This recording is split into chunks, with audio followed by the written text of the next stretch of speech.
Very glorious morning to all of you. Once again, welcome to you in my YouTube channel, that is Pioneer on Move. This is your English teacher Gaurav from Bhairanath Inter College, Varanasi. My dear student, in this COVID-19, I hope you all will be healed and healthy. My dear student, in the last video of this particular chapter, which name is The Road Not Taken, I have discussed about the poet as well as about the poem. I hope you all will be benefited by this. So today I am just going to explore about the poem line by line. So let me start. The Road Not Taken. Two road diverged in a yellow wood, and sorry, I could not travel both. And be one traveller, long I stood and looked down one as far as I could, to where it bent in the undergrowth. Then took the other just as fair, and having perhaps the better claim, because it was a grassy and wanted wear, though as for that the passing there had warned them really about the same. And both that morning equally lay in leaves, no step had trodden black. Oh, I kept the first for another day, yet knowing how way lead on the way, I doubted if I should ever come back. I shall be telling this with a sigh, somewhere ages and ages hence, two road diverged in a wood, and I took the one less traveled by, and that has made all difference. My dear student, इस poem को मैंने पिछली भी video में, last video में मैंने आपको पढ़ के सुनाया था और इस वीडियो में फिर से पढ़ के सुनाया. और first of all let me discuss the title of the poem, the road not taken. My dear student, the road, what the meaning of the road? You know, road का मतलब क्या होता है? The path. रोड का मतलब क्या होता है? पाथ. रोड का मतलब क्या होता है? पाथ. और नॉट टेकन, नॉट टेकन का मतलब होता है which you have not taken. Means वो रास्ता, पाथ मतलब तो रास्ता मैंने बताया आपको कि पाथ मतलब रास्ता होता है, और नॉट टेकन का मतलब कि which you have not taken. You have not walked over the way, over the path. आप उन रास्तों पर जिस पे आप चले ना हो, उस रास्ते की बात पोएट यहाँ पे कर रहे हैं. एक ऐसा रास्ता जिस पर आप चले ना हो. तो लेट मी डिस्कस.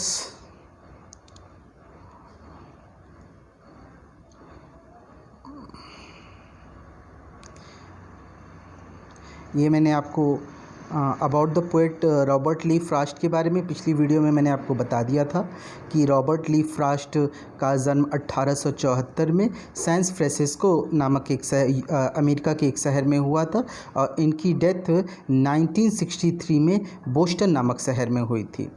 और ये रास्तों के बारे में भी मैंने आपको समझाया था कि कैसे आप एक बार अगर एक रास्ता चूज़ कर लेते हैं तो फिर दूसरा आपके लिए, दूसरा जो पाथ है, जो रास्ता है, वो आपके लिए ख़त्म हो जाता है. तो फिर से हम स्टैंजा फर्स्ट से स्टार्ट करेंगे. आपके सामने ये स्टैंजा फर्स्ट है, तो एक बार चलिए हम लोग इस स्टैंजा को पढ़ते हैं. Two road diverged in a yellow wood, and sorry I could not travel both. And be one traveller, long I stood and looked down one as far as I could, to where it bent in the undergrowth. Two road, my dear student, two road, दो रास्ते. दो रास्तों की यहाँ पे कवि बात कर रहे हैं, कवि रॉबर्ट फ्रॉस्ट दो रास्तों की बात कर रहे हैं. वो रास्ते मैंने आपको पिछली वीडियो में इमेजेस के थ्रू बताया था कि वो कौन से दो रास्ते हैं. वो रास्ते मैं एक बार फिर से जूम करके आपको दिखा देना चाहता हूँ. कवि इन दोनों रास्तों के बारे में बात कर रहे हैं. ये आपका फर्स्ट वे है, और ये आपका ये आपका फर्स्ट वे है, और ये आपका सेकेंड वे है. यानी ये आपका फर्स्ट रास्ता है और ये आपका सेकेंड रास्ता है. तो इन रास्तों के बारे में कभी हम आप लोगों से बात कर रहे थे. और यहाँ पे जो मीनिंग है डाइवर्स का मतलब आप सामने देख रहे होंगे. डाइवर्स का मतलब होता है गो सेपरेट वे, मतलब एक अलग रास्ते पर जाना, सेपरेट का मतलब अलग होता है, एक पर्टिकुलर वे पे जाना। येलो वुड, येलो मतलब तो पीला होता है, वुड का मतलब होता है लकड़ी, लेकिन यहाँ पर वुड कभी किसको कहना चाहते हैं, वुड यहाँ पर कभी डिनोट करना चाहते हैं जंगल को। एक्चुअली वुड्स का मतलब जंगल होता है, लेकिन पोएट्री को थोड़ा इफ़ेक्टिव वे में देने के लिए इन्होंने एस को हटा दिया है और वुड का यहाँ पे येलो वुड का मतलब है the forest is full of yellow coloured leaves in autumns. Autumn में आप देखे होंगे पतझड़, अटमन का मतलब क्या होता है, यहाँ अटमन जो वर्ड्स इस्तेमाल किया गया है इसका मतलब होता है पतझड़। तो पतझड़ के मौसम में आपने देखा होगा कि जनरली क्या होता है कि पतझड़ के मौसम में जंगल के पेड़ के जो सारे पेड़ पौधे को पत्तियां होती हैं वो पीली पड़ जाती हैं, इसलिए उन्होंने यहाँ पर एक वर्ड यूज़ किया है येलो। तो सारे के सारे पेड़ की पत्तियां क्या हो जाती हैं, पीली पड़ जाती हैं और वो सूख के नीचे गिर जाती हैं, तो इसीलिए उन्होंने पोएट ने यहाँ पे वर्ड इस्तेमाल किया है येलो वुड। और यहाँ पर एक वर्ड है बेंट, बेंट का मतलब कर्व्ड, मुड़ना, क्या होना, मुड़ना। कहीं पे अगर कोई रास्ता है, पर्टिकुलरली कोई रास्ता है और वो कहीं पर जाके मुड़ जा रहा है तो उसी को क्या कहते हैं, बेंट कहते हैं। अंडरग्रोथ, अंडरग्रोथ का मतलब यहाँ पर क्या है, अंडरग्रोथ का मतलब होता है dense growth of a tree, मतलब घना जंगल, घना जंगल की बात कर रहे हैं पोएट। तो चलिए हम इसको लाइन बाय लाइन आपको समझाने की कोशिश करते हैं। यहाँ पे कवि कह रहा है कि two routes diverge in a yellow wood, दो रास्ते कहाँ डाइवर्स हो रहे हैं, कहाँ पर मुड़ रहे हैं। जैसे मैंने आपको बताया कि ये देखिए कवि आपके सामने खड़े हैं और इनके सामने दो रास्ते हैं, वो मतलब आपस में इधर उधर मुड़ जा रहे हैं। तो two road diverge in a yellow wood, उस येलो वुड यानी वो उस सूखे जंगल में वो दो रास्ते अलग हो रहे हैं। And sorry I could not travel both, और माफ़ करिएगा मैं उन दोनों रास्तों पर नहीं चल सकता। And be one traveller long I stood, and be one traveller, क्यों मैं नहीं चल सकता, क्योंकि मैं एक ही यात्री हूँ। अकेला होने की वजह से, वन ट्रैवलर का मतलब होता है अकेला ट्रैवलर होने की वजह से, लॉन्ग आई स्टूड, मैं वहाँ पर क्या रहा, खड़ा रहा। यहाँ पे आप कवि को देख रहे होंगे वो यहाँ पर क्या कर रहे हैं, खड़े हैं। तो कह रहा है कि एंड बी वन ट्रैवलर, एक यात्री होने की वजह से, लॉन्ग आई स्टूड, में बहुत देर तक क्या करता रहा, खड़ा रहा। And look down one as far as I could, और देखता रहा। लुक डाउन का मतलब यहाँ पर क्या है, लुक डाउन का मतलब यहाँ पर है मैं देखता रहा। लुक डाउन, मैं नीचे झुक के देखा। यहाँ पर कवि ये खड़े हैं, सपोज दैट ये झुक जाते हैं और झुक के वो जंगल में दोनों रास्ते पे देखते हैं। One as far as I could, one as far as I could का मतलब है कि उतनी दूर तक मैं देखता रहा जितनी दूर तक मैं देख सकता था। As far as I could का मतलब कि मैं जितनी दूर तक देख सकता था मैं उतनी दूर तक देखने की कोशिश किया। टू वेयर इट बेंट, और जहाँ पर, टू वेयर उस स्थान पे, इट बेंट का मतलब ये जो रास्ता आप देख रहे हैं यहाँ पर ये मुड़ रहा है, ये रास्ता आप देख रहे हैं ये जहाँ पर मुड़ रहा है, जहाँ पर ये, to where it bent in undergrowth, वो जो घना जंगल है, डेंस का मतलब अंडरग्रोथ, डेंस का मतलब वो जो घने जंगल की बात कर रहे हैं कवि, कि वो जो घना जंगल था जहाँ पर वो मुड़ रहा था वहाँ तक मैंने देखने की कोशिश किया। एक बार मैं फिर से इसको समझाने की कोशिश करता हूँ आप लोगों को। कह रहा है कि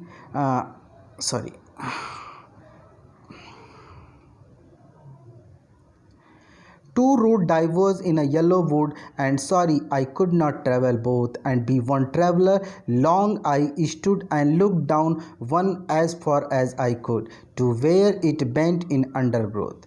Means here the poet was just traveling somewhere, and at the time he just found that there were two ways diverge there, the road diverged into two paths, and the road lead into the yellow woods.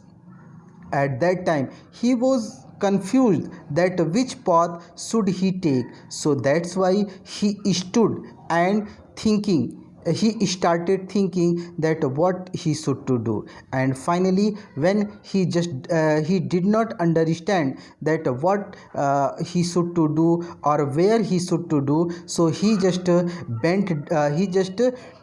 put down, he just go to his knee and started to peeping the way, and as much as he could see, he just find out the way, both the way where it was just bent. From there he just tried to see in that undergrowth tree, in that dense growth of a tree. आपको आशा करते हैं ये समझ में आया होगा। First stanza मतलब कि कवि उस रास्ते पर, एक रास्ते पे चल रहे हैं और वो कंफ्यूज्ड हैं कि आखिर वो किस रास्ते पर जाएं, क्योंकि उनके सामने दो रास्ते हैं और दोनों में से वो किस रास्ते का इस्तेमाल करें, ये उनके लिए दिक्कत हो जाता है।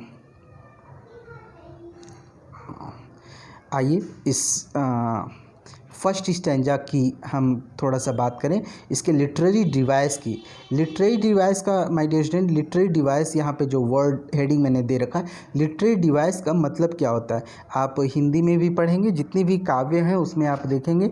लिटरेरी डिवाइस का यहाँ पर मतलब है काव्यगत विशेषताएं, किसी कविता की जो विशेषताएं, आखिर वो उस कविता में क्या क्या निहित है, तो इसके बारे में, उसके गुण के बारे में, उस कविता की विशेषताओं के बारे में हम लोग यहाँ पर अध्ययन करेंगे।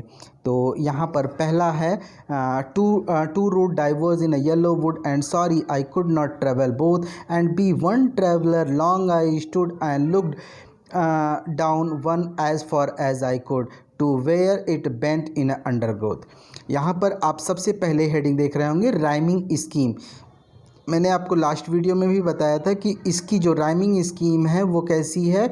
वो इसकी राइमिंग स्कीम है A B A A B. अब आप कह रहे होंगे, सोच रहे होंगे कि सर ये क्या है, ए बी क्या है। किसी भी संगीत को जब आप सुनते हैं तो उसमें एक म्यूज़िकल इफ़ेक्ट होता है। ये राइमिंग स्कीम जो आपको दिख रहा है, इस पोएम में जो म्यूज़िकल इफ़ेक्ट का प्रयोग किया गया उसी को हम राइमिंग स्कीम कहते हैं। ये ए बी क्या है आप यहाँ पर देखेंगे, जो इसके फर्स्ट, यहाँ पर आप पहले स्टैंजा में देख रहे होंगे कि 5 लाइन का इस्तेमाल किया गया है। फर्स्ट, सेकेंड, थर्ड, फोर्थ और ये आपका फिफ्थ, 5 लाइन का इस्तेमाल किया गया फर्स्ट स्टैंजा में। फर्स्ट स्टैंजा में 5 लाइन का इस्तेमाल किया गया और इसकी राइमिंग स्कीम आप देखेंगे कि इसकी राइमिंग स्कीम क्या है। तो ये जो पहला लाइन है जो आप देख रहे होंगे, ये जो पहला लाइन है, इस पहले लाइन में आप देख रहे होंगे कि क्या है, वुड सॉरी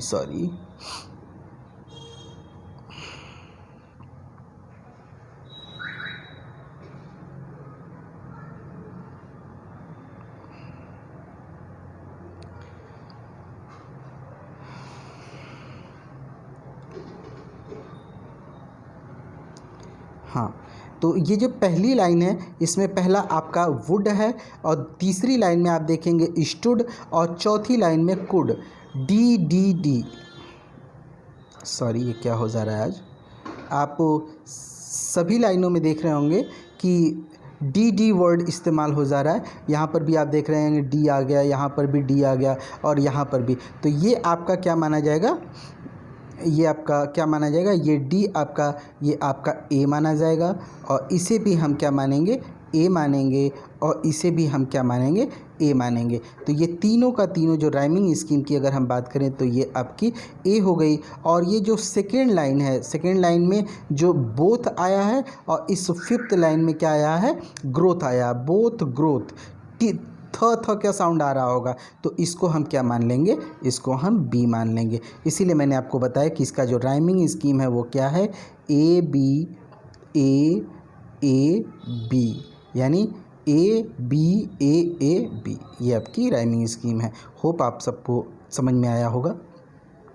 उसके बाद नेक्स्ट आपकी जो इसमें राइमिंग स्कीम है वो राइमिंग स्कीम की हम बात करें, विजुअल इमेजरी। जो नेक्स्ट इसमें डिवाइस का प्रयोग किया गया है वो क्या किया गया, विजुअल इमेजरी का।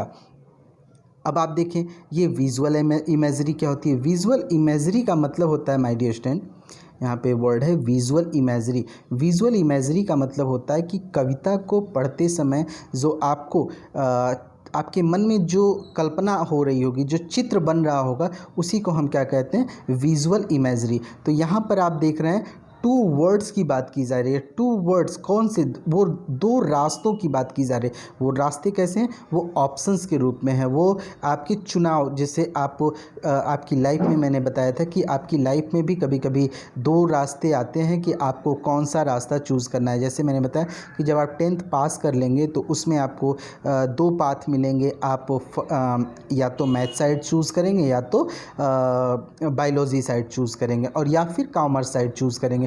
आप कौन सा रास्ता चूज़ कर रहे हैं उसी को यहाँ पर विजुअलाइज किया गया। और येलो वुड का मतलब मैंने अभी बताया आपको, क्या, घना जंगल। वो अटमन का सीज़न है, पीले सभी जंगल के सारे पेड़ के पत्ते पीले हो चुके हैं, उसकी बात की जाए तो शायद आपको इसको पढ़ने के बाद आपको ये महसूस हो रहा होगा कि ये क्या कर रहे हैं, ये एक विजुअल इमेजरी क्रिएट कर रहे हैं हम सबके बीच में। और उसके बाद आया है नेक्स्ट जो डिवाइस यूज़ की गई है वो क्या किया गया, मेटाफर। मेटाफर क्या होता है बच्चा, मेटाफर का मतलब होता है कि दो चीज़ों में तुलना करना। जब किसी एक चीज़ की किसी दूसरे चीज़ से उसके गुण या अवगुण से तुलना की जाती है तो उसे हम क्या करते हैं, उसे हम मेटाफर कहते हैं। यहाँ पर आप देख रहे होंगे जो टू रोड है, ये जो दो रास्ते हैं, उसकी तुलना किससे की गई है, उसकी तुलना हमारे जीवन के करियर ऑप्शन से किया गया है। हम जो अपनी लाइफ में जो बहुत सारी जो देखते हैं कि हमारे ज़िंदगी में भी बहुत सारे अवसर आते हैं, बहुत सारे मुकाम आते हैं, उनसे यहाँ पर टू रूट्स, दो रास्तों की तुलना की गई है। आई होप आपको समझ में आया होगा। उसके बाद है एनाफोरा। एनाफोरा क्या होता है बच्चा, लेट मी एक्सप्लेन। एनाफोरा क्या होता है, एनाफोरा का मतलब होता है parallelism.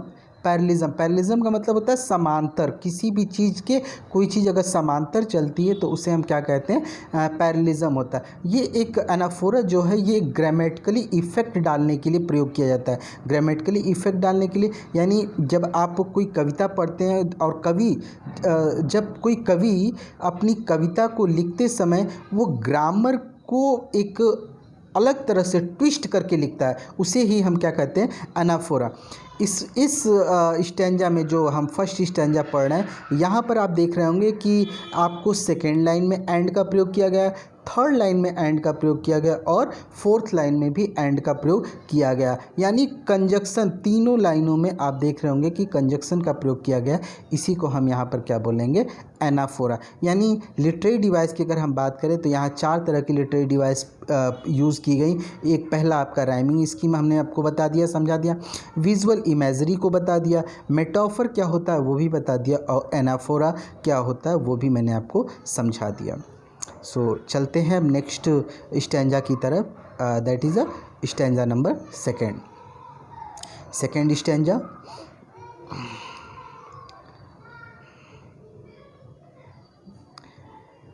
Then took the other as just as fair, and having perhaps the better claim, because it was a grassy and wanted weir, though as for that the passing there had warned them really about the same।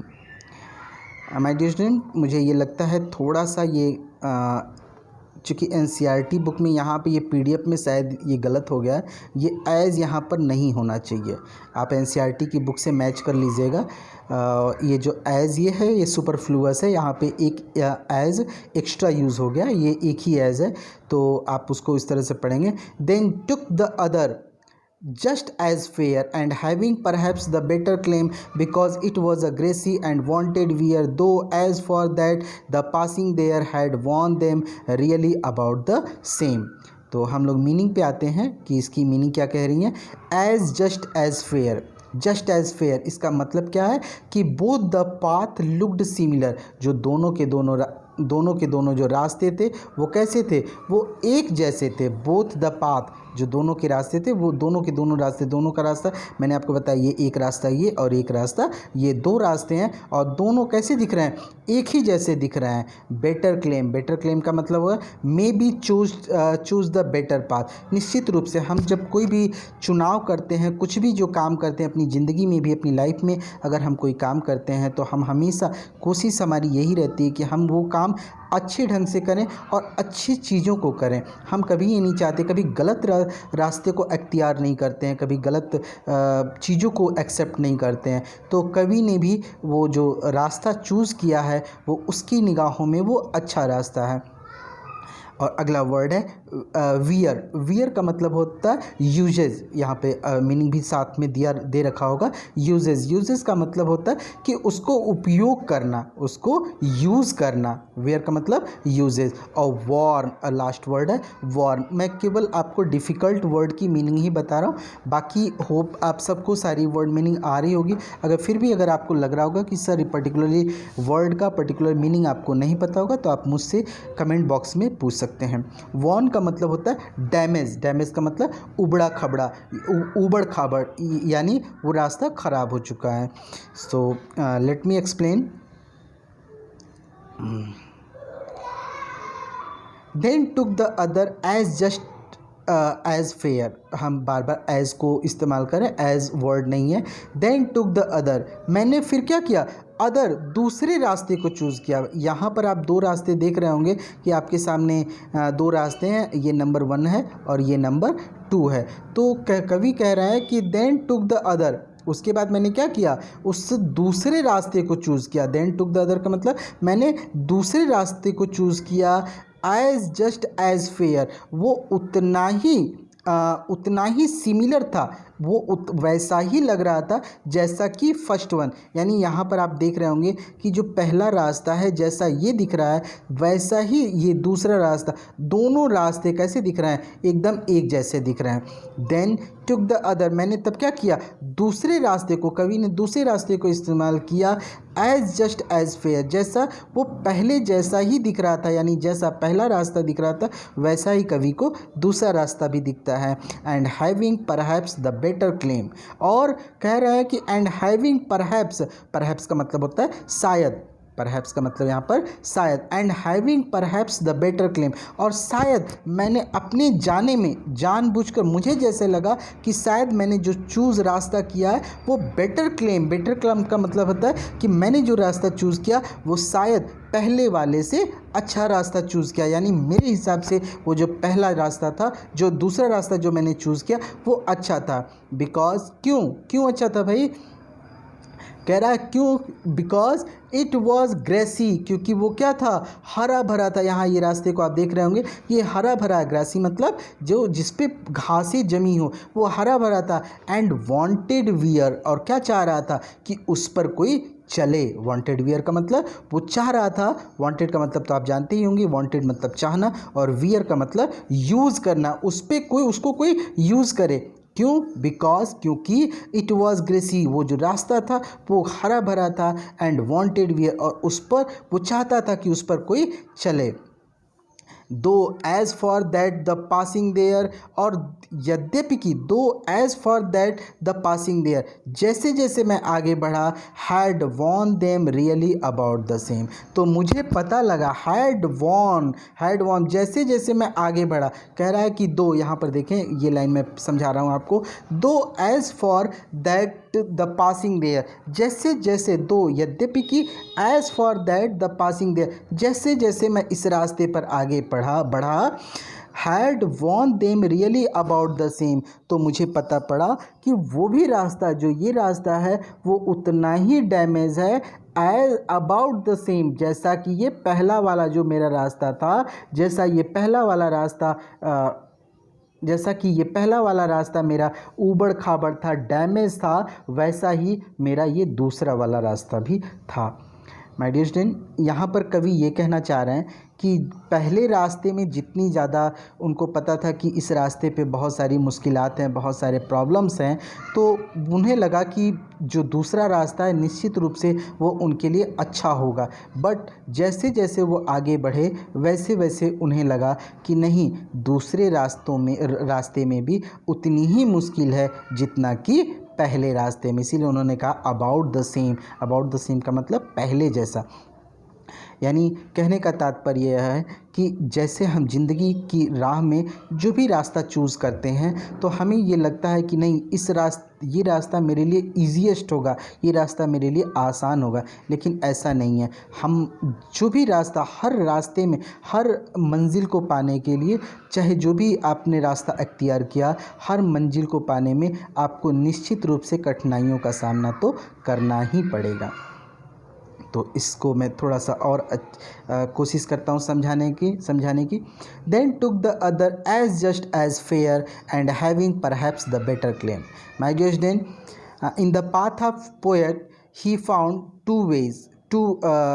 two ways or two path, and when he just decided that which way he just took, so he decided to took the second one.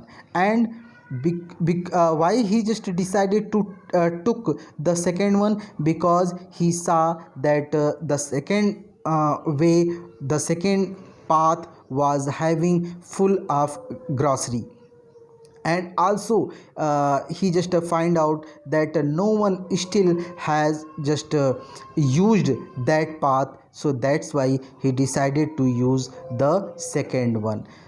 But as much as he just lead that path, as much as he just go further and further, he find out that the second path has the same problem, has the same difficulty as the first one. So I hope आप सबको समझ में आया होगा. Let us talk about the literary device. My dear student, इसकी literary device की काव्यगत सौंदर्य की बात करें तो फिर सबसे पहले हम इसकी राइमिंग स्कीम की बात करेंगे कि इसमें कौन कौन सी राइमिंग स्कीम यूज़ की है. माय डियर स्टूडेंट, आपको याद रखना है पूरे पोएम में, पूरी कविता में एक ही राइमिंग स्कीम यूज़ हुई है, और वो कौन सी? वही ए बी ए बी. देखें यहाँ पर मैं राइमिंग स्कीम की आपको चर्चा कर रहा हूँ. ये जो आपका देखें, आप पहले यहाँ पे देखें, first line, second line, third line, fourth line, fifth line, यानी 5 लाइन का सेकेंड स्टैंजा भी है. और इसमें राइमिंग स्कीम क्या यूज़ हुई है यहाँ पर देखें, फेयर, वियर और देयर. फेयर, वियर और देयर, यानी पहला, तीसरा और चौथा क्या है? ए और ए. और क्लेम और सेम, ये बार बार मैं बता रहा हूँ, साउंड के आधार पे डिसाइड कर रहे हैं हम, कोई वर्ड्स के आधार पे नहीं डिसाइड कर रहे हैं हम, साउंड के आधार पे डिसाइड कर रहे हैं. तो ये क्लेम और सेम ये आपका क्या हो जाएगा? बी माना जाएगा. यानी फिर से अगर हम बात करें तो इसकी जो राइमिंग स्कीम होगी वो क्या होगी? ए बी, ए और बी. आप देख रहे होंगे ए और ये बी और ये बी. ठीक है, तो आई होप आप सबको समझ में आया होगा. और नेक्स्ट लिटरेरी डिवाइस की बात करें हम, तो इसमें जो नेक्स्ट लिटरेरी डिवाइस यूज़ हुआ है वो क्या हुआ है? वो एलिट्रेशन यूज़ हुआ है. यहाँ पर आप देखें कि इसमें जो नेक्स्ट लिटरेरी डिवाइस यूज़ हुआ है वो क्या हुआ है? एलिट्रेशन हुआ है. तो एलिट्रेशन का मतलब क्या होता है? एलिट्रेशन का मतलब होता है माय डियर स्टूडेंट कि repetition of consonant sound, repetition of consonant sound. अब आप कहेंगे कि सर कॉन्सोनेंट तो आप सब परिचित होंगे ही कि कॉन्सोनेंट किसको कहते हैं. कॉन्सोनेंट यानी व्यंजन. आपने अल्फ़ाबेट में पढ़ा होगा, जब आप टीचर आपको पढ़ाए होंगे कि किसी भी अल्फ़ाबेट में 2 चीज़ें होती हैं, एक होता है वॉवेल और दूसरा होता है कॉन्सोनेंट. वॉवेल हम A-E-I-O-U को हम वॉवेल बोलते हैं, और शेष जो 21 लेटर्स होते हैं उसको हम क्या बोलते हैं? कॉन्सोनेंट. तो यहाँ पे एलिट्रेशन कह रहा है कि अगर किसी एलिट्रेशन का मतलब होता है कि अगर किसी स्टैंजा में अगर स्वर की पुनरावृत्ति हो, यानी कॉन्सोनेंट बार बार अगर आता है तो उसे हम क्या कहते हैं, कॉन्सोनेंट कहते हैं। कभी कभी ये वर्ड के थ्रू होता है और कभी कभी लाइन के थ्रू होता है। आप यहाँ पर आप देखेंगे कि यहाँ पर आप एक वर्ड है वांटेड वियर, यानी W दोनों में देख रहे हैं, वांटेड वियर आप देख रहे हैं ना, तो यहाँ पे W भी कॉन्सोनेंट है और यहाँ वांटेड में W ये आपका कॉन्सोनेंट और वियर में W ये आपका कॉन्सोनेंट। तो दोनों वर्ड आपके क्या है, W दो बार प्रयोग किया गया एक ही लाइन में। जब दो बार अगर प्रयोग किया जाता है, एक ही लेटर दो बार प्रयोग किया जाता है तो उसे हम क्या कहते हैं, एलिट्रेशन कहते हैं। तो इस आपके थर्ड लाइन में वांटेड वियर दो चीज़ का प्रयोग किया गया है, W का दो बार यूज़ किया गया, इसलिए हम इसमें क्या कहेंगे, एलिट्रेशन का प्रयोग किया गया है।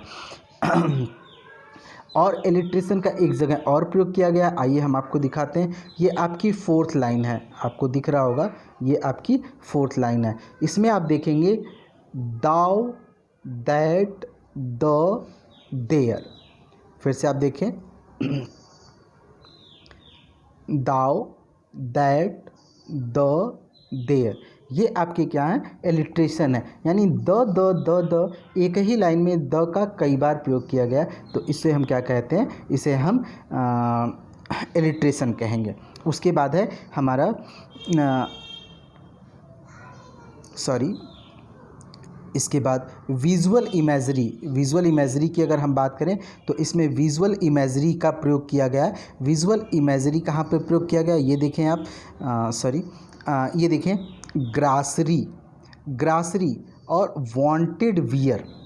ये ऐसे लग रहा है, ग्रासरी मतलब हरा भरा, आपको ऐसे जिसे आपके मन में जब ये पढ़ रहे होंगे, बिकॉज इट वॉज ग्रासरी, क्यों, क्योंकि वो हरा भरा था, वो जो रास्ता था वो हरा भरा। आपके दिमाग में वो चित्र बन रहा होगा कि वो घास का मैदान हरा हरा, पूरा सड़क के किनारे किनारे या सड़क पूरी हरी हरी हो, ऐसा कुछ चित्र बन रहा होगा। और वांटेड वियर, वो रास्ता क्या है, वांटेड, वो चाह रहा है कि उस पर कोई चले। तो ये आपको जैसे जैसे आपके अंदर कल्पना हो रही होगी कि वो रास्ता आपसे कह रहा हो कि कोई उस रास्ते पर क्या करे, चले। तो ये वर्ड आपको क्या क्या दिला रहे हैं, ये वर्ड आपके ग्रासरी और वांटेड वियर आपको किस चीज़ की कल्पना दिला रहा है, वो आपको विजुअल इमेजरी को दर्शा रहे होंगे।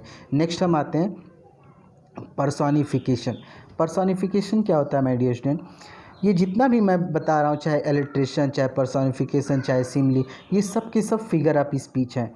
फिगर ऑफ स्पीच मैं आपको एक अलग से वीडियो बना दूंगा, उसमें आपको समझा देंगे हम पूरा जितने भी फिगर ऑफ स्पीच होते हैं। वैसे तो आपके 50 फिगर ऑफ स्पीच होते हैं, बट मैं कोशिश करूंगा कि कम से कम इतनी फिगर ऑफ स्पीच आपको बता दी जाए जिससे कि आप तो इंटर तक आपका काम चल जाए। तो आइए हम देखते हैं, पर्सोनिफिकेशन की हम बात कर रहे थे। पर्सोनिफिकेशन क्या होता है, पर्सोनिफिकेशन वो चीज़ होती है जब कोई निर्जीव वस्तु को, जब किसी निर्जीव वस्तु से ये सजीव की तरह कल्पना की जाती है। निर्जीव वस्तु को यदि सजीव मान लिया जाता है, उसे लिविंग मान लिया जाता है, तो उसे हम क्या कहते हैं, पर्सोनिफिकेशन कहते हैं। यहाँ पर आप देख रहे होंगे कि ये जो लाइन है आपका, because it was grassy and wanted wear, ये वियर का मतलब क्या, वो जो रोड है वो कह रहा है कि वांटेड, वो चाह रहा है। कोई रोड कैसे चाह सकता है, रोड तो निर्जीव होता है ना, आपको पता है रोड तो नॉन लिविंग थिंग होता है, और वो कैसे कोई चीज़ चाह सकता है। That was amazing. ये बहुत ही आश्चर्य वाली बात है कि कवि ने ऐसे कैसे, भाई हम जैसे इंसान हैं तो हम कोई चीज़ चाह सकते हैं, भाई मेरे लिए समोसा लाओ, मुझे कोल्ड ड्रिंक पिलाओ, ये मैं चाह सकता हूँ। कोई सजीव, जैसे कोई जानवर भी होगा, वो भी आपका सजीव होता है, तो वो आपके लिए क्या मांग सकता है, जैसे वो खाना मांग सकता है, उसको भूख लगी तो वो चिल्लाएगा, वो मांग सकता है। लेकिन कोई रास्ता कैसे कोई किसी भी चीज़ की डिमांड कर सकता है। That was amaze. तो इसलिए यहाँ पर कवि ने इस कौन से डिवाइस की इस्तेमाल किया है, पर्सोनिफिकेशन का इस्तेमाल किया है।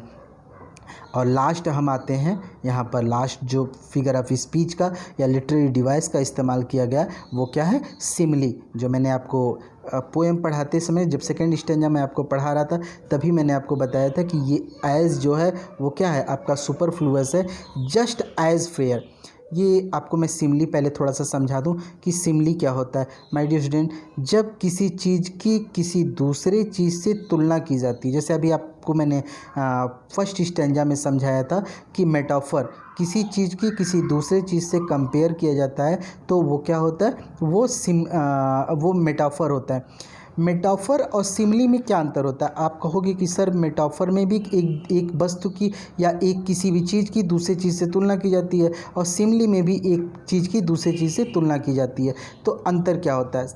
अंतर मैं आपको समझाता हूँ बच्चा, कि सिमिली में कुछ वर्ड्स होते हैं जो आते हैं, ये आप ट्रिक के लिए भी इस्तेमाल कर सकते हैं, जैसे एज, लाइक और सो। ये जो वर्ड्स होते हैं ये आपके सिमिली में आते हैं, एज, लाइक और सो। ये आपके सिमिली में ये अक्सर ये वर्ड आ जाते हैं। तो जब इसको देख लें तो ये समझ जाएं कि ये क्या हो रहा है, सिमिली फिगर ऑफ स्पीच किया गया है। अगर ये वर्ड नहीं है, ये जो तीनों वर्ड मैंने बताया, अगर ये वर्ड नहीं है तो आप समझ लीजिए कि वहाँ पर क्या होगा, मेटाफर होगा। सपोज दैट अगर मैं एक आपको सिमिली और मेटाफर में एक सिंपल सा एग्जांपल देके अगर समझाऊंगा तो शायद आपको अच्छे से समझ में आ जाए कि सिमिली क्या होता है और मेटाफर क्या होता है। सपोज दैट मैं अगर बोलूं कि ही इज़ लायन, वह शेर है ना, या ऐसे कहूँ कि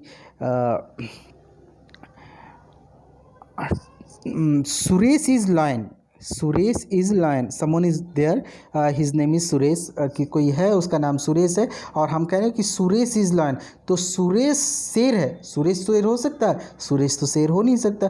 तो सुरेश यहाँ पर क्या कहलाएगा, सुरेश को जो सुरेश की तुलना हम किससे कर रहे हैं, लायन से कर रहे हैं, तो सुरेश इज़ लायन, तो यहाँ पर ये क्या हो जाएगा, ये मेटाफर हो जाएगा कि सुरेश की तुलना हम किससे कर रहे हैं, शेर से कर रहे हैं। लेकिन अगर वहीं पर अगर हम ये बोलें कि suppose that Suresh is like lion, Suresh is like a lion, Suresh कैसा है, शेर की तरह है। यहाँ पर हमने किस शब्द का इस्तेमाल किया, लाइक शब्द का इस्तेमाल किया। तो लाइक अगर इस्तेमाल कर दिया तो वो क्या कहलाएगा, आपका सिमिली कहलाएगा। उसी तरह से just as fair,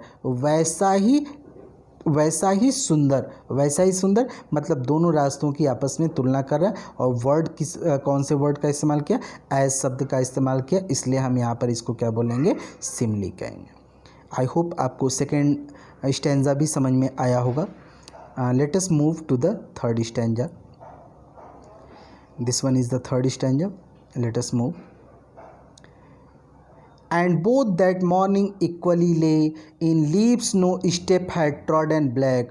Oh, I kept the first for another day, yet knowing how way lead on to way, I doubted if I should ever come back. Once again, let me read. And both that morning equally lay in leaves no step had trodden black. Oh, I kept the first for another day, yet knowing how way lead on to way, I doubted if I should ever come back. And both that morning equally lay, और उस सुबह यहाँ पर मतलब है that morning का मतलब यहाँ पे कवि उस दिन की बात कर रहे हैं जिस दिन वो ट्रैवल करना स्टार्ट किए थे। And both that morning equally lay, let me give the meaning of the particular difficult word. Equally lay का मतलब होता है my dear student, equally lay का मतलब अपीयर्ड सेम, एक जैसे दिखने वाले, अपीयर्ड सेम यानी इक्वली ले का मतलब इक्वली मतलब बराबर और ले मतलब दिखना, प्रतीत होना, सेम एक जैसा, दोनों कैसे दिख रहे थे, एक जैसे दिख रहे थे। Trodden black, leaf turn black due to being crushed by foot step, जो फुट स्टेप यानी जो पगडंडी होती है उस पे जो लीव्स से जो पत्तियां होती, लीव्स का मतलब होता है पत्तियां जो थी वो कैसी हो गई थी, टर्न्ड ब्लैक, वो काली पड़ गई थी, due to being crushed by the foot steps, पैदल चलने वालों के द्वारा या जो पैदल चलते हैं उनके द्वारा उन पत्तियों को कुचलने की वजह से वो पत्तियाँ कैसी हो गई थी, ट्रॉडन ब्लैक, काली हो गई थी। ठीक है, तो आई थिंक दो ही हार्ड वर्ड था। लीड मतलब आप जानते हैं गुजारना, आगे बढ़ाना। ठीक है, तो आइए हम लोग पोएम पे चलते हैं। And both that morning equally lay, और उस दिन, दैट डे की बात की जा रही है। दैट डे का मतलब होता है उस पर्टिकुलर डे जिस दिन कवि ने यात्रा अपनी स्टार्ट की थी। तो कह रहा एंड बोथ, और बोथ का मतलब क्या है, बोथ का मतलब इन दोनों रास्तों की बात कवि कर रहे हैं कि ये जो दोनों रास्ते थे, एंड बोथ का मतलब दोनों रास्ते, एंड बोथ दैट मॉर्निंग, और उस सुबह दोनों रास्ते इक्वली ले, एक जैसे प्रतीत हो रहे थे। कैसे प्रतीत हो रहे थे, एक जैसे प्रतीत हो रहे थे। In leaves no step had trodden black, और इन लीव्स और पत्तियां, नो स्टेप कोई भी स्टेप की पत्ती, हैड ट्रॉडन ब्लैक यानी कोई भी घास कुचली नहीं गई थी, यानी दबी नहीं थी। यानी उस सुबह ऐसा प्रतीत हो रहा था कि अभी तक इस रास्ते पर कोई भी चला नहीं है। यहाँ पर कवि ज़िंदगी से तुलना कर रहे हैं कि जैसे कभी कभी क्या होता है कि हमको लगता है कि एक रास्ता, जिस रास्ते को हम इस्तेमाल कर रहे हैं या जो तरीका या जो जॉब के लिए हम कोशिश कर रहे हैं, एक जॉब तो ऐसी होती है जिस पे बहुत सारे लोग जाते हैं, बहुत सारे लोग कोशिश करते हैं। फॉर एग्ज़ाम्पल अगर मैं कॉमनली बात करूं, वैसे तो इसमें भी बहुत सारे भीड़ है, लेकिन कॉमनली अगर बात करूं तो डॉक्टर इंजीनियर्स की लाइन एकदम लगी रहती है। हर बच्चा जिससे भी पूछो तो कहता है सर मैं तो डॉक्टर बनूंगा, सर मैं तो इंजीनियर बनूंगा। लेकिन आपने क्या कभी सुना है कोई बच्चा ये कहते हुए कि सर मैं सीए बनूंगा, चार्टर्ड अकाउंटेंट बनूंगा? या कभी आपने सुना है कोई बच्चा ये कहता है कि सर मैं आर्किटेक्ट बनूंगा? ऐसा बहुत कम, कॉमनली जनरली ये बच्चे नहीं कहते हैं। क्यों नहीं बोलते हैं? क्योंकि ये इनके बारे में बहुत कुछ नहीं जानते हैं। तो डॉक्टर इंजीनियर वाला जो रास्ता है, ये फर्स्ट वन जो रास्ता है जिस पे सब लोग डॉक्टर इंजीनियर, हर बच्चा डॉक्टर इंजीनियर बनना चाह रहा है, तो ये वाला रास्ता जिस पे बहुत सारे लोग जा चुके हैं, चल चुके हैं। तो ये रास्ता बहुत ज़्यादा यूज्ड हो चुका है। लेकिन ये रास्ता, ये कौन सा रास्ता? वही जो आर्किटेक्ट बनने का, वही जो चार्टर्ड अकाउंटेंट बनने का, इस रास्ते पे बहुत कम लोग चले हैं। तो and both that morning equally ले, उस सुबह दोनों रास्ते एक जैसे प्रतीत हो रहे थे। In leaves no step had trodden black, और कोई भी पत्ती, कोई भी घास वो कुचली नहीं गई थी, कोई भी घास काली नहीं हुई थी। Oh I kept the first for another day, और ओ कह रहे oh I kept the first for another day, मैंने जो पहला रास्ता था इसे दूसरे दिन के लिए चुना। किसके लिए? For another day. Another day का मतलब अगले दिन के लिए, कि किसी और दिन मैं इस पे चलूँगा। कह रहा ओ आई केप्ट द फर्स्ट का यहाँ पर क्या मतलब है? फर्स्ट का मतलब है अपना जो पहला रास्ता है उसे मैंने छोड़ दिया, केप्ट कर दिया यानी रख दिया। फॉर अनदर डे, किसी और दिन के लिए, यानी मैंने सोचा कि किसी और दिन मैं इस रास्ते पर चलूँगा। येट नोइंग, कह रहा है कि yet knowing how way lead on two way, ये जानते हुए, येट नोइंग का मतलब जानना, ये जानते हुए how way lead on two way, कि ये जो रास्ता है वो कहाँ लेकर जाएगा। सपोज दैट ये रास्ता है, आगे आप इस रास्ते पे जाएंगे तो इसके कुछ और रास्ते होंगे, फिर ये और बढ़ जाएगा, फिर आप आगे जाएंगे, इसके और रास्ते मिलते जाएंगे। फिर से एक बार समझाऊं, सपोज दैट ये रास्ते आप चलना शुरू किए, एक बार आगे जाने के बाद इसमें मतलब एक ब्रांचेज आपको मिल गई, ये आपको या तो इस रास्ते पे चलना है या तो इस रास्ते पे। सपोज दैट आपने इसको चूज़ किया, फिर आपको ये रास्ता मिल गया, ये रास्ता मिल गया। अब आपने सोचा कि ये रास्ते पे आगे बढ़ें, फिर इसमें भी आपको दो भाग मिल गए, या तो ये रास्ता या तो ये रास्ता। तो आपने फिर इसको बढ़ाया, ये रास्ता ये रास्ता। तो यानी कह रहा है कवि कि हमको पता नहीं है, जैसे मैंने अभी बताया कि आर्किटेक्ट बन रहे हैं या फिर आप चार्टर्ड अकाउंटेंट बनने का सोच रहे हैं, तो क्या आपको पता है कि उसमें कोई प्रॉब्लम, वो आखिर कहाँ तक आपको लेकर जाएगा, ये आपको कवि को पता नहीं है। तो इसीलिए कवि कह रहे हैं yet knowing how way lead on two way, ये जानते हुए ये रास्ता मुझे कहाँ लेके जाएगा। आई डाउटेड, मुझे ये संदेह था, डाउटेड का मतलब होता है संदेह होना। आई doubted if I should ever come back, कि क्या कभी मैं वापस आ पाऊँगा, if I should ever come back, कि क्या ये जो रास्ता मैंने चूज़ किया है, क्या इससे मैं इस रास्ते पे कभी आ पाऊँगा। जो रास्ता मैंने छोड़ा है, जो मैं कह रहा हूँ कि oh I kept first for the another day, मैं जो पहला रास्ता जो छोड़ रहा हूँ इसको मैं किसी और दिन चूज़ करूँगा, क्या मैं ऐसा कर सकता हूँ। Let me explain once again. And both that morning equally lay, और उस सुबह दोनों रास्ते एक जैसे प्रतीत हो रहे थे। In leaves no step had trodden black, और कोई भी पत्ती कुचली हुई नहीं थी, यानी कोई भी उस पर चला नहीं था। Oh I kept the first for another day, हो मैं उसको अगले दिन चलूँगा, येट नोइंग, यह जानते हुए, how way lead on two way, कि वो कहाँ लेकर जाएगा मुझे। आई डाउटेड, मुझे ये संदेह था, if I should ever come back, कि क्या मैं वापस कभी उस रास्ते पर आ सकता हूँ। आई होप आप सबको थोड़ा थोड़ा इस समझ में आया होगा जो मैंने समझाने का कोशिश किया। Let me explain in English. And both that morning equally lay, my dear student, here the poet wishes that the day when early morning he started his journey, he find out that both the path are looks equal, both the path were look equal, and he could not and he also find out that no one still just went away, no one still just go away through these way. So firstly he decided not to walk over the first one, firstly he decided that not to use the first way, he decided to use the second way.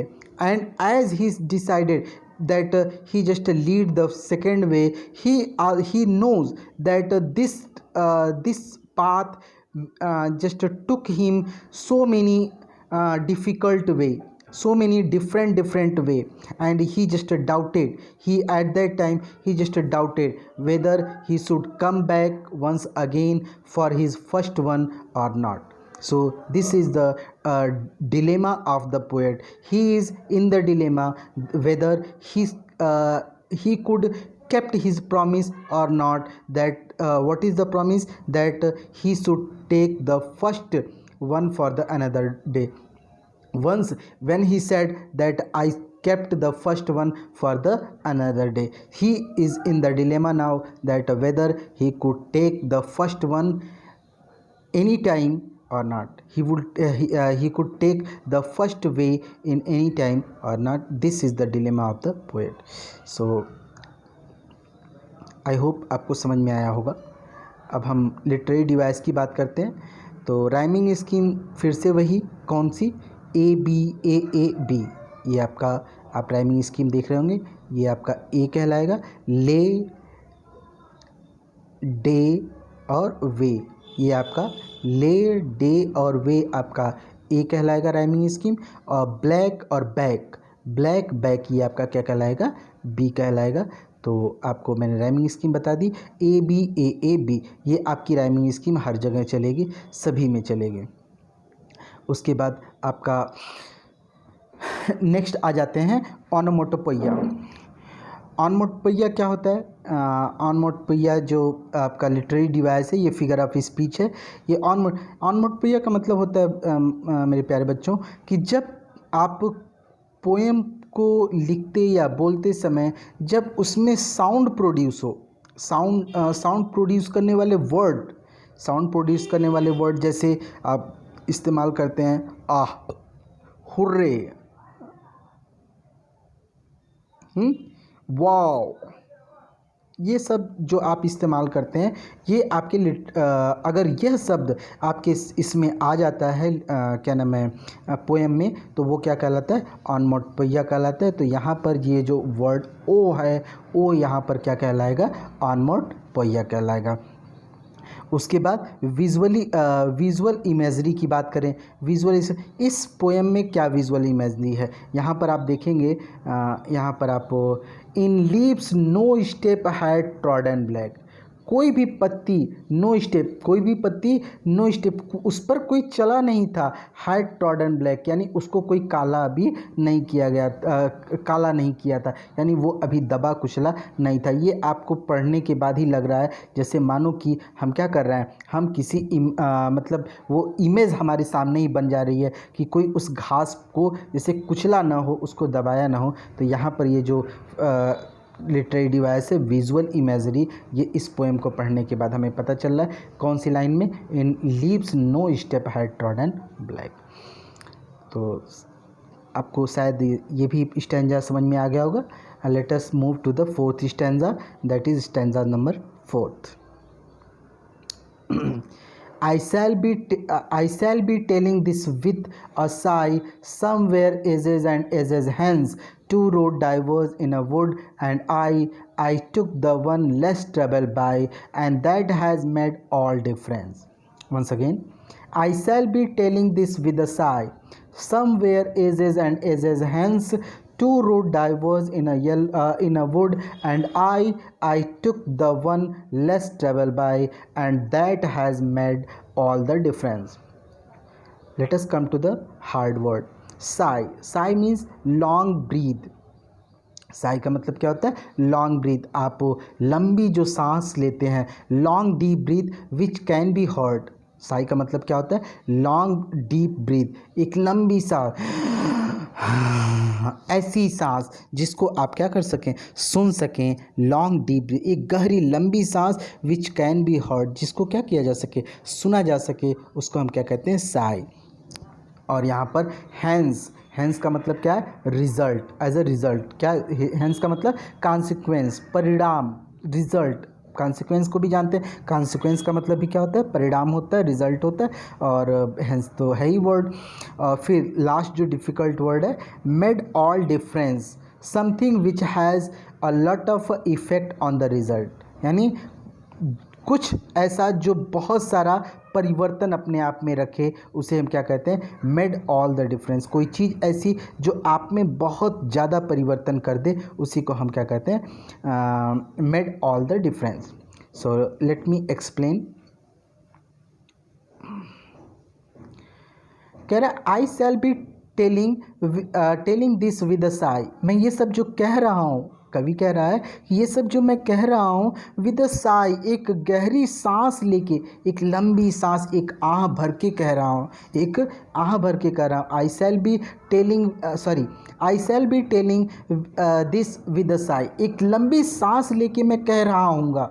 एक समय आएगा जब मैं ये कहूँगा, किसी को बताऊँगा। सपोज़ दैट मैं आज आप सबके सामने एक टीचर हूँ, तो मैं आज बताऊंगा कि यार बहुत समय पहले मैंने एक रास्ता चूज़ किया था, सोचा था कि हम बीएड करेंगे तो टीचर बन जाएंगे। वो रास्ता बहुत सारी मुश्किलातों से गुज़रते हुए आज हम इस स्थान पर हैं। तो उस चीज़ की वो कल्पना कवि भी कर रहा है कि एक समय ऐसा आएगा, मैं बताऊंगा। आई शैल बी टेलिंग, मैं बोलूँगा विद अ साई, एक लंबी सांस, आह के साथ। ये जो साई है माय डियर स्टूडेंट, ये जो आपके साई है, ये खुशी का भी हो सकता है, आह जो है वो एक खुशी का, हैप्पीनेस का भी हो सकता है, वो हैप्पीनेस का भी हो सकता है, और साथ ही साथ सैडो का भी हो सकता है,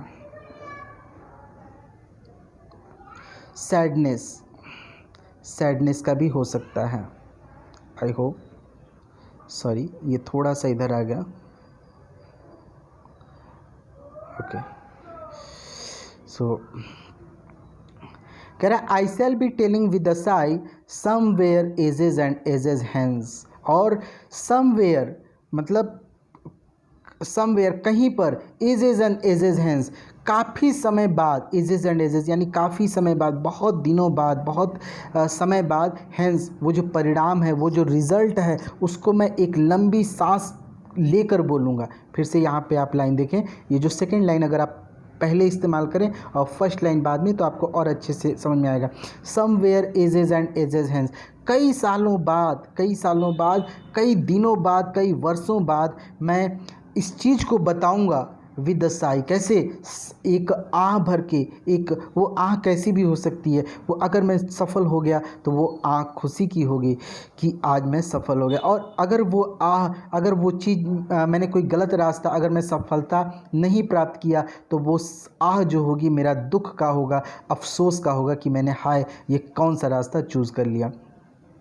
टू क्या मैं बताऊंगा, आई शैल बी टेलिंग, क्या मैं बोलूँगा, two road diverse in a wood and I, और दो रास्ते जंगल की तरफ जा रहे थे, दो रास्ते जंगल में होके जा रहे थे, एंड आई, और मैं, I took the one less travelled by, और मैंने वो रास्ता चूज़ किया जिस पर बहुत कम लोग चले थे, and that has made all the difference, और उसी ने ये सब कुछ परिवर्तन लाके कर दिया। यानी उसी ने मेरे ज़िंदगी में इतना अगर मैं सफल हो गया तो मैं लोगों को बताऊंगा कि मैं आज उस ऐसे रास्ते को चूज़ किया जिस पे कोई नहीं चला था, और अगर मैं असफल हो गया तो भी मैं ये बताऊंगा लोगों को कि मैंने ऐसा रास्ता यूज़ किया जिस पे कोई नहीं चला था और जिसकी वजह से मेरा इतना बड़ा नुकसान हो गया।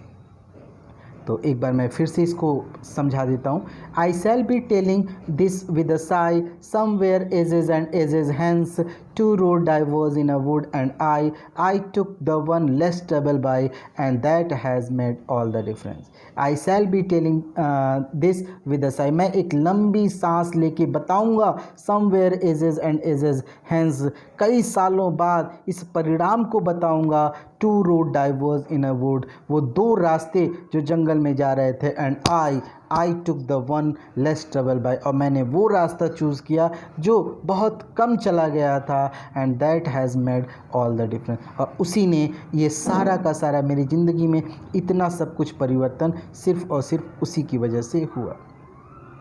So my dear student, in this last stanza, the poet wants to tell us that one day, the day will come when I will be in such a position where I will be painful, I will be in the penance, or or I will in the progress. It will be decided whether that was my penance or that was my victory. Either if it will be victory, then I will be full of happiness. I with a full of happiness, I will tell to my juniors, I will tell to my colleagues that this is the path, this was the one way which I took, and that was the way where no one just go, no one no one used that path, and only I have taken that path, and that's why I am here. But if if that was my fall, if that was my penance, then what happened? At that time I will definitely full of sorrow, and at that time I will also tell to others that uh, this was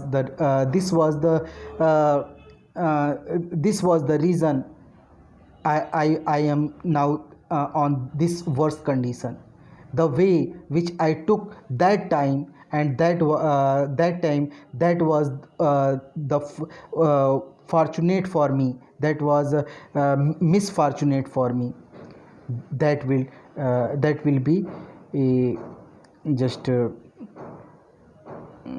fortunate or misfortunate, that day will be declared. वो दिन ही decide करेगा, वो दिन ही बताएगा कि वो दिन मेरे लिए अच्छा था या बुरा था। वो रास्ता बताएगा कि वो जिस रास्ते को मैंने चूज़ किया वो मेरे लिए अच्छा था या बुरा था। Come to the literary device. I shall be telling this with a sigh, somewhere ages and ages hence, two road diverge in a wood, and I took one less travel by, and that has made all the difference. यहाँ पर मैं आपको फिर से literary device, आपको शायद याद हो गया होगा क्या है लिटरेरी डिवाइस। ए बी ए और बी, आप कैसे, साई आई और बाय, साई आई बाय, ये आपका क्या हो जाएगा, आपका ए हो जाएगा, इसको ए मान लिया जाएगा। हैंस डिफरेंस ये आपका बी होगा। तो ये आपकी राइमिंग स्कीम हो गई, A B A A B. उसके बाद जो नेक्स्ट है जो आपका क्या नाम है लिटरेरी डिवाइस, वो क्या है? रिपीटिशन। रिपीटिशन क्या होता है बच्चा? जब एक ही चीज़ की बार बार पुनरावृत्ति हो, एक ही वर्ड का, सेम वर्ड या सेम सेंटेंसेस का, सेम वर्ड्स का या फिर सेम सेंटेंसेस का बार बार अगर पुनरावृत्ति होती है, बार बार उसे रिपीट किया जाता है, तो उसे हम क्या कहते हैं? रिपीटिशन कहते हैं। यहाँ पर आप देख रहे होंगे कि एजेज और एजेज, एक ही वर्ड का 2 बार रिपीटिशन किया गया है, इसलिए हम इसे क्या कहेंगे? रिपीटिशन का यहाँ पर यूज़ किया गया है।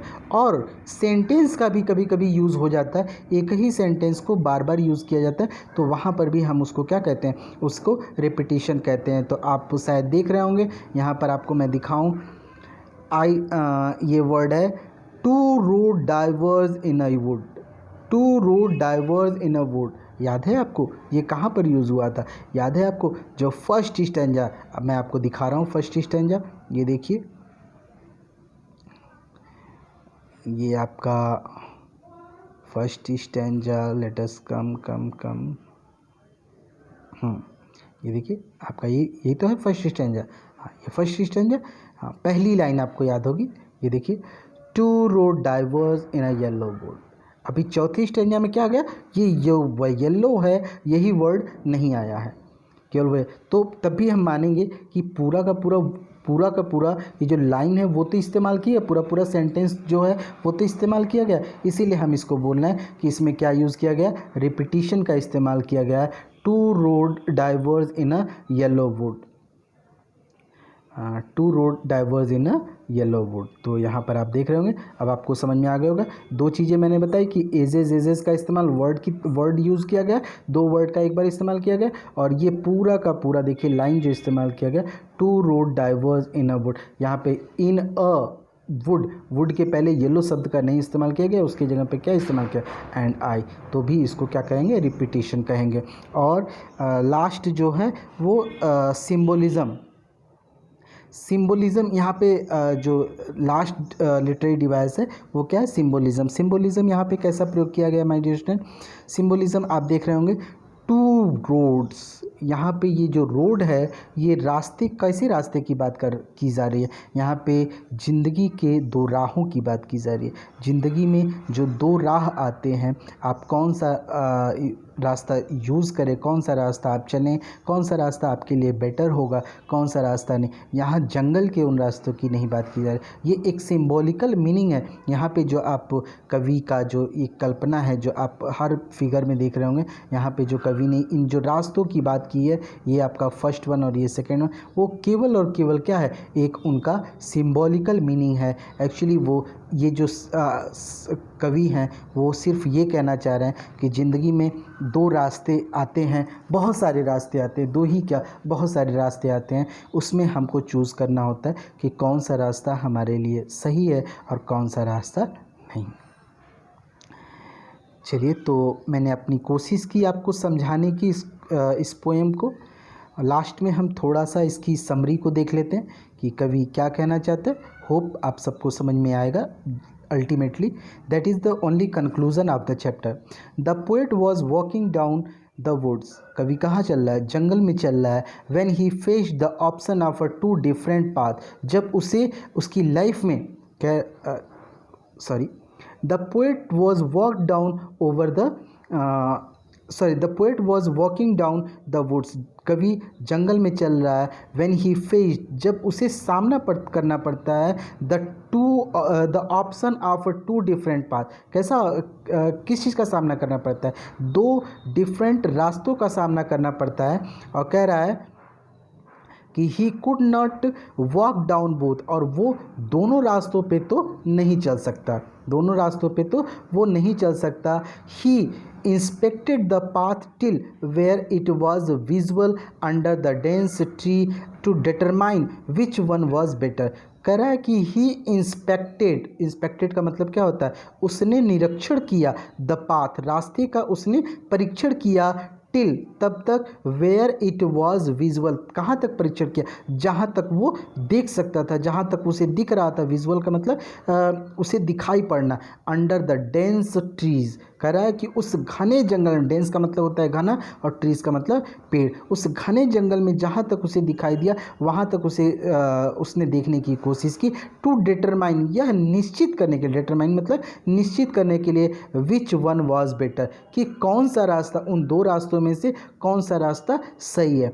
Finally he took the other path, और अंततः उसने दूसरे रास्ते को, अदर मतलब दूसरा, उसने दूसरे रास्ते को चूज़ किया, which appear to be greenery and least walked upon, जो हरा भरा दिख रहा था और अभी कम चला गया था।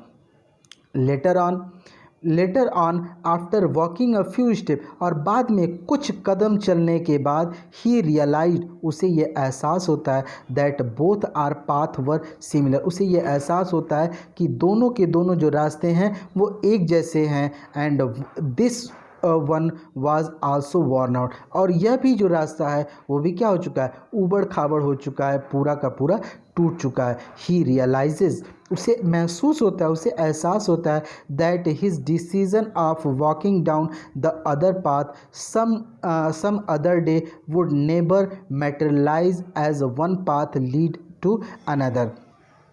कह रहा है कि ही रियलाइज, उससे महसूस होता है, दैट हिज डिसीजन, कि उसका वो जो निर्णय था, ऑफ वॉकिंग, जो चलने का जो निर्णय था, द अदर पाथ, दूसरे रास्ते का, सम अदर डे, उसका जो निर्णय था कि वो जो दूसरा रास्ता यानी पहला जो रास्ता है उस पर वो चलेगा, वुड नेबर मैटेरियलाइज, वो कभी आएगा नहीं, as one path lead to another, जैसा कि वो पहला रास्ता वो दूसरे को, more option and further choice. कह रहा है कि एक रास्ता एंड फर्दर चॉइस, आगे की चॉइस के बारे में बता रहे हैं। यानी कहने का ये मतलब सिंपल सा है कि जो एक रास्ता उसने चूज़ कर लिया है वो दूसरे रास्ते को वो चूज़ कर पाएगा, ये उसके लिए अभी डिलेमा की बात है। अभी वो मतलब वो कर भी पाएगा कि नहीं, ये डिसाइडेड नहीं है।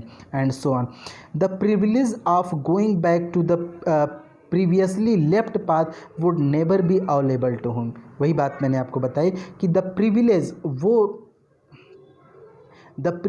वो अवसर of going back to the previously left path, वो जो पहले रास्ते को जो उसने छोड़ा है, would never be available to him, उसे अब कभी नहीं मिलेगा। He thinks of the future, वो भविष्य के बारे में सोचता है। एंड आफ्टर मेनी ईयर्स, और कई सालों बाद, ही विल से, वो बताएगा, that he walk down the path, वो उस रास्ते पे चला, विच सीम्ड ग्रीनरी, जो हरा भरा दिख रहा था, एंड लेस ट्रेवल्ड, और जो कम चला गया था। His choice in the path will matter of most, जो उसका चॉइस था, जो उसके चुनाव का जो उसने चुनाव किया था, इन द पास्ट, जो पास्ट में यानी भूतकाल में जो उसने रास्ते का चुनाव किया था, विल मैटर द मोस्ट, वही सबसे ज़्यादा निर्णायक होगा। And will make him what he become in future, और वही जो वो दिन था जिस दिन उसने वो दो रास्तों में से एक रास्ते को चूज़ किया था, विल मेक हिम, वही उसे बताएगा, what he becomes in future, कि वो भविष्य में क्या होगा। आई होप आप सबको ये जो चैप्टर मैंने आपको बताया वो आपको समझ में आया होगा। माय डियर स्टूडेंट, मैंने पूरी कोशिश की है आपको समझाने की, और आशा करता हूँ कि ये वीडियो बहुत लंबा हो गया, सॉरी फॉर दैट, लेकिन उम्मीद करता हूँ कि समझ में आया होगा। हाँ, एक विशेष मैसेज आप सबको, कुछ बच्चे मुझे फ़ोन करके और व्हाट्सएप के थ्रू मैसेज करके मुझसे कह रहे हैं कि सर इस चैप्टर की जो आप चैप्टर्स पढ़ा रहे हैं उसकी वर्ड मीनिंग लिखा दें और उसके क्वेश्चन आंसर लिखा दें।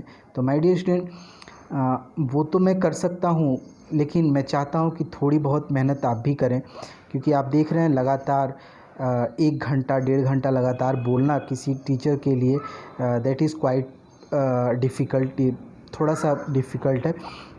फिर भी मैं कोशिश कर रहा हूँ आप सबके लिए। लेकिन थोड़ी मेहनत अगर आपको करेंगे तो अगर जो बच्चा मेहनत करता है उसे निश्चित ही सफलता मिलती है। आपको अगर मेहनत करेंगे तो उसमें आपका इंटरेस्ट जगेगा और आप उसको अच्छे से कर सकते हैं। तो आप जो ये वर्ड आपके पास PDF अवेलेबल है, मानता हूँ कि आपके पास बुक नहीं है लेकिन PDF तो अवेलेबल है, तो PDF के थ्रू आप हार्ड वर्ड को देखें, जो वर्ड्स आपको समझ में नहीं आ रहे हैं उसको लिखने की कोशिश करें, डिक्शनरी से देखें, या आपके घर में कोई बड़ा है, आपकी भैया दीदी या पापा, उनसे पूछने की कोशिश करें, वो पर्टिकुलरली वर्ड का मीनिंग वो आपको बताएंगे। और फिर भी अगर नहीं आता है तो आप मुझसे पूछ सकते हैं। और इसी तरह से क्वेश्चन आंसर पर भी है कि अगर क्वेश्चन आंसर जो आपके हैं वो आप क्वेश्चन आंसर को लिखने की कोशिश करें, और अगर फिर भी नहीं, अगर आपको आता है क्वेश्चन आंसर लिख नहीं पाते हैं, तो मैं कोशिश करूँगा कि उसे भी आप तक अवेलेबल कराऊँ। और आज के लिए बहुत बहुत धन्यवाद आप सबका, स्नेह भरा प्यार। और आप इस कोविड-19 के दौरान, जैसा कि मैं हमेशा आपसे कहता हूँ कि आप हमेशा घर में ही रहें, ज़्यादा से ज़्यादा घर में रहें, और घर के बाहर तभी निकलें जब बहुत आवश्यक हो। अपने हाथों को सैनिटाइज़ करें, दूसरों से नमस्ते ही करें, हाथ न मिलाएं, पैर न छुएं, दूसरों से नमस्ते करके ही अभी काम चलाएं। शिष्टाचार हम बाद में दिखा लेंगे, अभी ज़रूरत है अपने आप को सुरक्षित रखने का। Thanks for today.